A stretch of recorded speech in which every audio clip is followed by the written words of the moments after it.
Welcome to another episode of Whitetail Rendezvous, coming to you 6 days a week as we interview whitetail experts and hear their traditions and personal stories of the hunt. Learn more about the latest gear, discover proven tips, and the latest strategies so you can make your next hunt a success. Now, here's your host, Bruce Hutchin.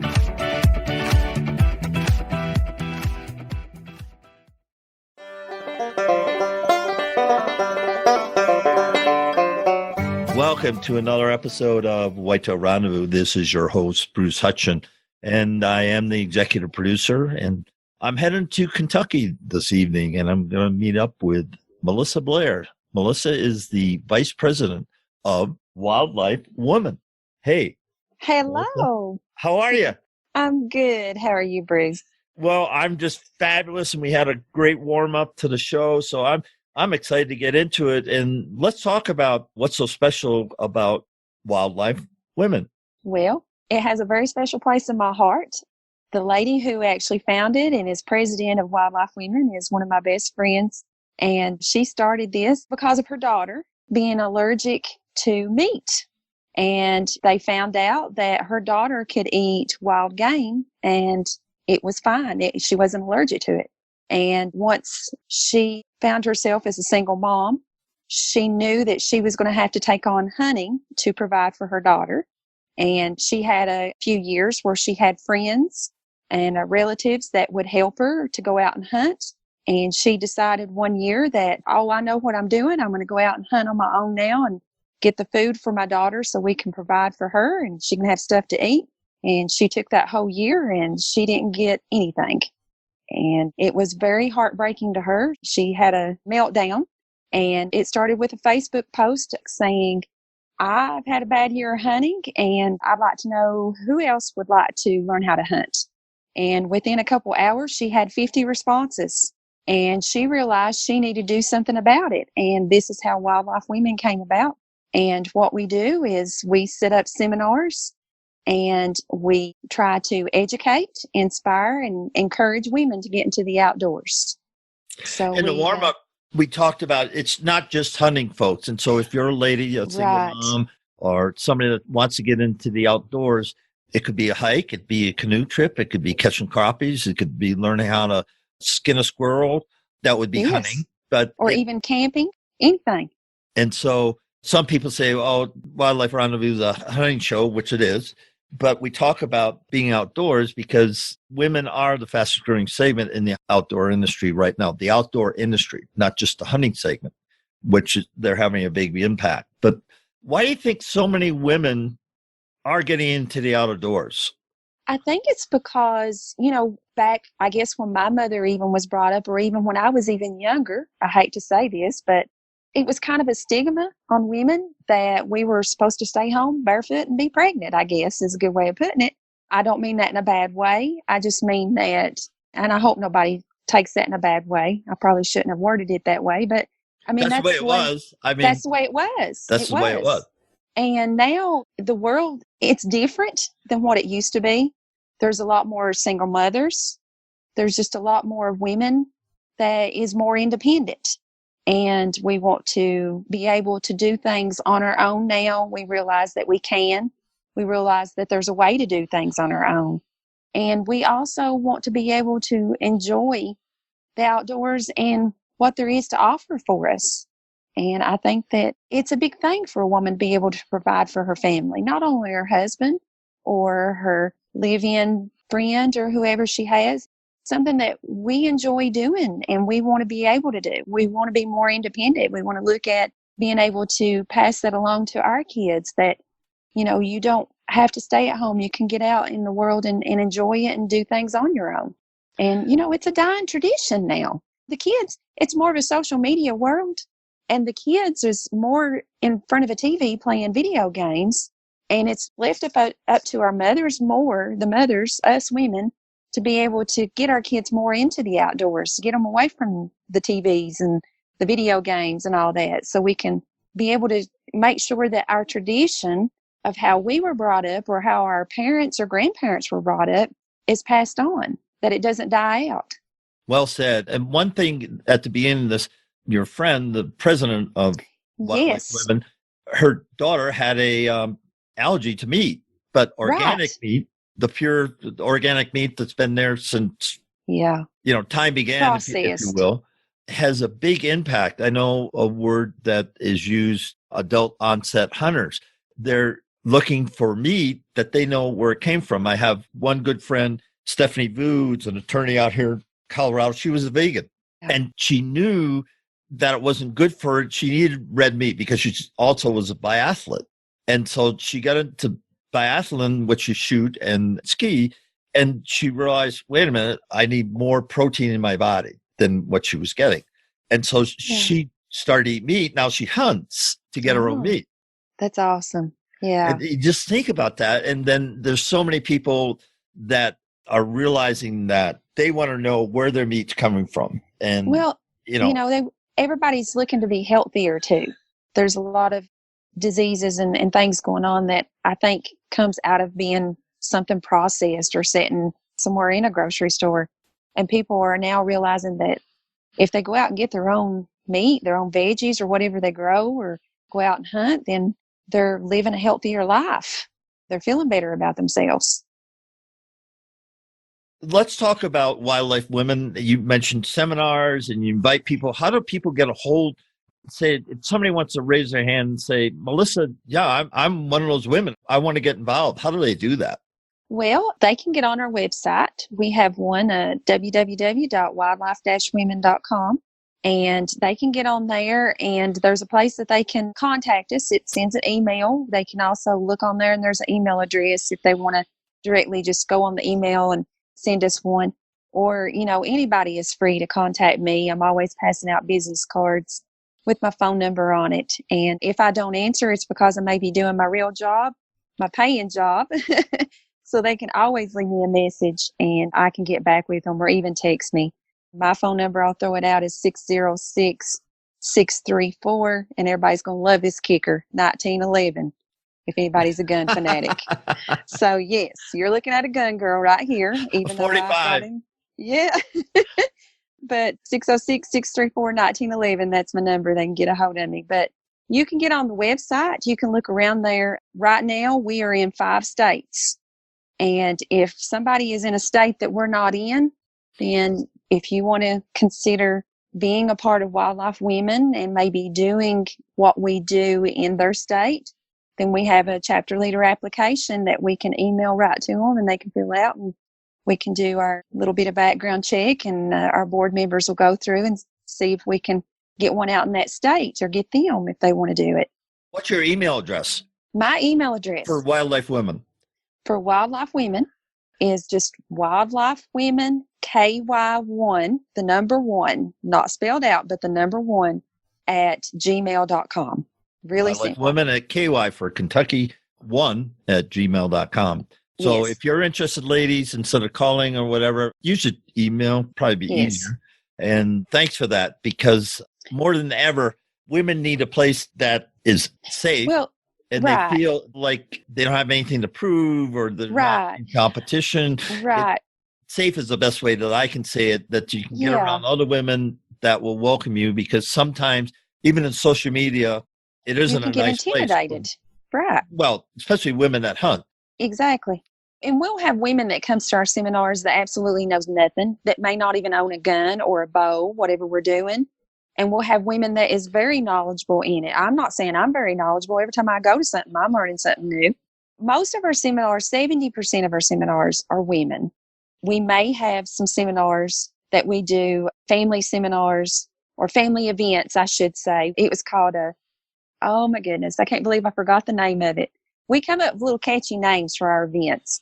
But anyway, it was in West Virginia. Our chapter leader out there, she done a float event where everybody come in with, it was like a Mardi Gras float thing. They had these big floats that they had decorated. There was people in costumes with tutus. They was in kayaks. It was like a big Mardi Gras parade on the river. You just had to have seen it. But it was a family event. So some of our events are families. Some maybe even women and children. Some is co, so we'll have men and women. We're actually getting ready to have a tanning class here in Southeast Kentucky, how to tan hides for men and women. that's going to be here in the end of March. That event I just put up about a week or so ago on our website. So we do put all of our events up on the website. If there's an event that you want to go to, whether you're out of state or in state or close to it, come to it. We'd be happy to have you. We talked earlier about your bucket list, and something's going to happen this weekend that's on your bucket list, and it won't be on Monday. So let's talk about that. Oh, yes. Well, we have a chapter leader down in Alabama, and I'm a Kentucky girl. We've got elk here in southeast Kentucky, and we've got deer and this and that, but we don't have hogs, wild boars. Well, Miss Kristen Carlisle, our chapter leader down in Alabama, has set us up on a hog hunt. So we're going down to her neck of the woods and go down there and do us a big hog hunt. And I'm so excited. Us ladies up here in Kentucky has been wanting to do this for a while. So we get to go down in Alabama this weekend and hopefully get us some pork to bring home. Well, it's kind of interesting how you're hunting them. So tell us the rest of the story. Yes. Well, from what I can understand, this is how she hunts. This is how they, how they hunt them down there, how she does in her area. They have dogs, and they turn dogs loose, find the hog and have a catch dog and kind of hem the hog up and keep it at bay until we can get to them. And then we're going to be using knives, hold the hog down and take it. So it's going to be very interesting. Let me just say, it's going to be some good footage too. Let me just say that. Well, yeah, with the handheld and Instagram and Facebook Live and all that, it should be fun. Yes. Since I've never hunted hogs, I wouldn't know what to expect. But well, I don't either. But our chapter leader, Kristen Carlisle, has told us that get ready because it's going to be something you've never experienced before. Well, I can't wait to see some things on social media that will reflect the fun that you've all had on your upcoming hog hunt. Let's talk about your memories of hunting. So you've been hunting for a while. Let's talk about some of your stories that you'd like to share to show what hunting is. Well, I will say that I love to turkey hunt. I love to deer hunt too, but I do love my turkey hunting. If I was to choose, I'd probably choose turkey hunting a little bit more over deer. I don't know why I would say that, but I just enjoy it. To me, I feel like turkey hunting is kind of a challenge, and I guess that's why I enjoy it more. I mean, it's all a challenge. I'm not saying it's not. It's just that I'm fascinated. I guess the first time I took a turkey, I couldn't get over how beautiful they really are. I mean, the feathers, the colors, it's something that you just don't see unless you're close up to them. And to watch them come in and strut around the way they do, fan them big feathers out.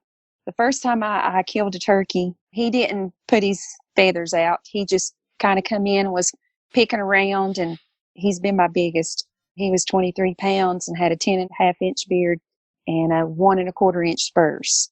So he was a pretty good sized turkey. We was estimating him somewhere around probably 4 years old. Then had a turkey, and this is a funny story. This is probably one of my most memorable ones. I went turkey hunting with our president, Bridget Holbrook, and we went to a friend's farm, and he told us we was going to hunt out of this hoochie shack. Now, he called it a hoochie shack. So we get in this little shack with the dirt floor, and it's got windows in it. That's the one-way windows. So here we are in this hoochie shack, and he said, now, girls, we got a decoy out there. And the decoy's name is Big Sexy. So we had a decoy set out there that we called Big Sexy. And we used the calls a few times. And finally, we had a big gobbler to come in. And I told her she was going to be the first to take one unless we was able to double. So I was going to let her take the first turkey because she was leaving on a plane the next day to Hawaii. So I said, this is your last chance to get a turkey. I'll still be here and have a little time. So this big turkey comes in. He sees Big Sexy, the decoy, and he was strutting around. I mean, chills went up my spine. I mean, we recorded it, and I'm saying, oh, my God, it's a big turkey. Oh, my God, it's a big. I'm whispering the whole time. It's a big turkey. It's a big turkey. Oh, my God, he's big. That's all I kept saying. He put those big tail feathers out and was strutting around there and put his wings down on the ground, like how they drum.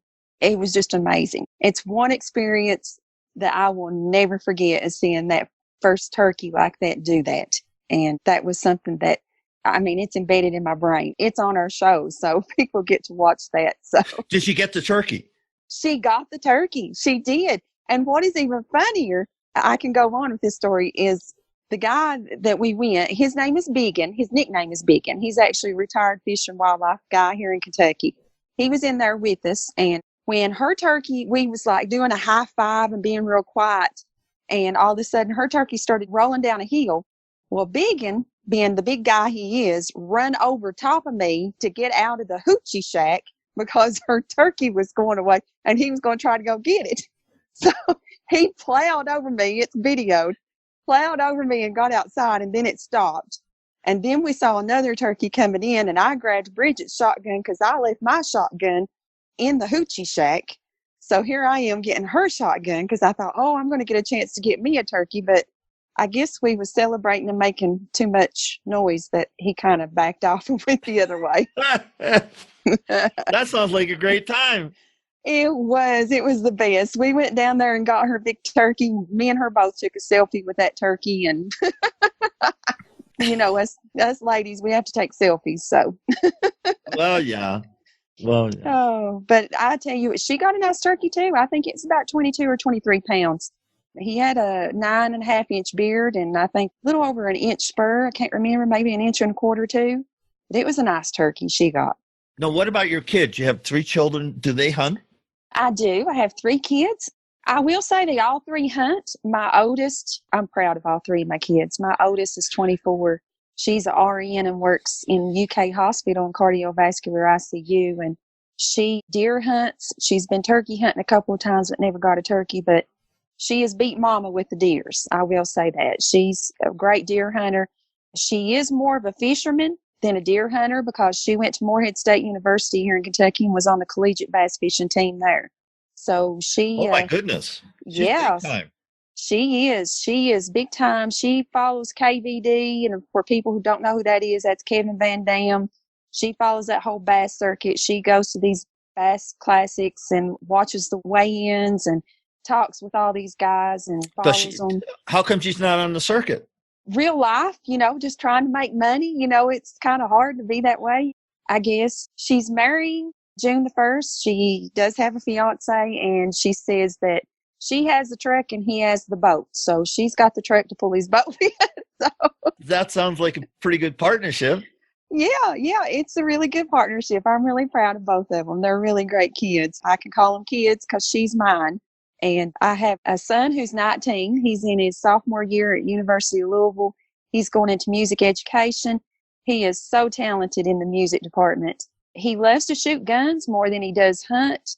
He has done maybe some squirrel hunting or something here and there, but not a lot. He likes to fish too. And then I have a son, Adam, who is 11. He likes to go with mama a lot. So me and him do a lot of hunting. He's still trying to figure it all out. He likes to move a whole lot. It's hard for him to sit still, but he's learning. He's getting used to it. He's a great little archer. I will say that. He loves to shoot bows, and I'm so tickled about that because I wasn't brought up into archery. I was brought up into guns, and the past 3 years I've just been doing archery. So he's on his archery team in school, and he loves it. Well, that's good. I mean, you got everybody heading in the right direction.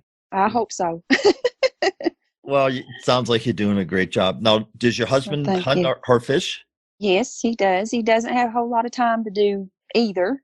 He does do it when he has some time. You know, he's always been busy working and trying to provide for the family. So I will say my family, my side of the family is more of a fishing family because we was actually on Lake Cumberland in Kentucky during the summer more than we were in the woods through the winter, I guess you could say, hunting. But we were always out on the lake doing something. Well, it sounds like you've got a great thing going. This section of the show, let's just talk about challenging women to get out of their comfort zone. The ladies, for whatever reason, somebody told them to listen to this podcast. If you're doing a seminar in front of a group of ladies that never hunted or fished or spent it in the outdoors, what are you going to try to tell them? I'm going to tell them what I've had other ladies to tell me through these seminars.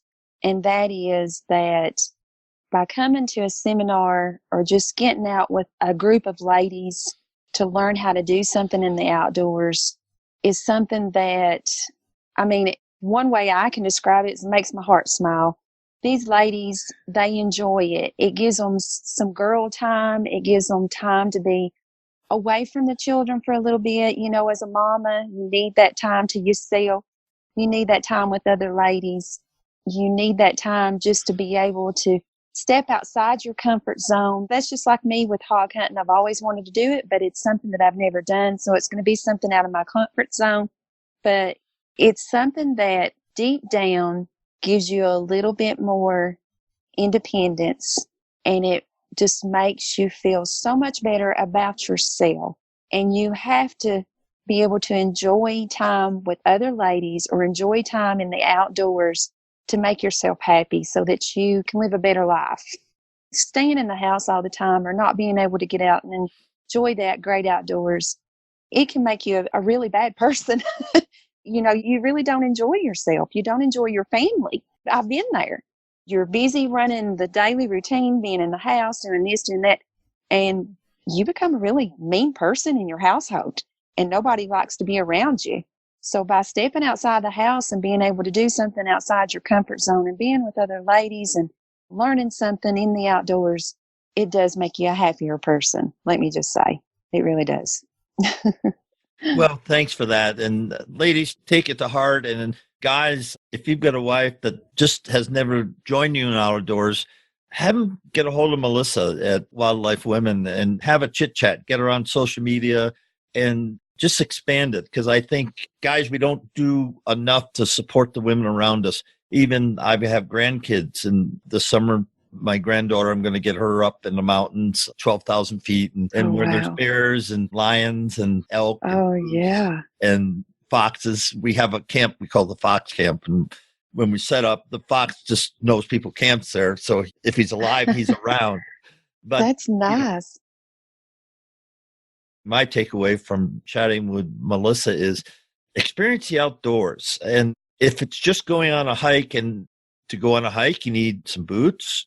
Yeah. You need a water bottle. And if it's really warm, then take a little day pack and throw some little knickknacks in there. And that's about all you need. And go with somebody else. You know, learn, find mentors. And it's people like Wildlife Women. It's groups like that that are getting women into the outdoors, challenging them and giving them skills so you can face the challenges of the day. And I know how hard it is. A lot of the ladies on my show have been single moms. And so it's not easy. But through hunting, all of a sudden, their abilities to meet these challenges become greater. Yes. Your thoughts on that, Melissa? Yes, I agree. You know, a lot of times I know even when my children were younger, it was kind of harder to get into the outdoors. Then that's when you take your children into the outdoors with you. You also may have the ability to find somebody to maybe watch your children for a little bit and let you go out and enjoy it yourself. It's challenging, and it's just better to enjoy your life now than later, because believe me, maybe later it may be too late for you when you realize it. You have all this time and all these chances to take advantage of it. So do it. And with that, folks, we're going to wrap up this episode of Whitetail Rendezvous. And Melissa Blair, Vice President of Wildlife Women, it's been such a pleasure just to visit with you. Well, thank you. I've really, really enjoyed it. I really have. And one thing we didn't mention, Melissa also blogs for Humble Bow Hunters. So check out Humble Bow Hunters. How do they do that? They can just go online, www.humblebowhunter.com. And I've got some blogs on there. I blog on Wildlife Women also. And it's a great organization. Like I said, I've only been bow hunting for about 3 years. And it's great to be able to experience and talk to people that enjoy bow hunting and enjoy the outdoors also. Well, with that, we're going to end this segment. And thank you so much, Melissa. Thank you. Thanks for joining us. Be sure to tune in tomorrow for another episode of Whitetail Rendezvous, where you can listen and learn from the experts so you can be more successful on your next hunt. Until next time, listen, learn, and succeed.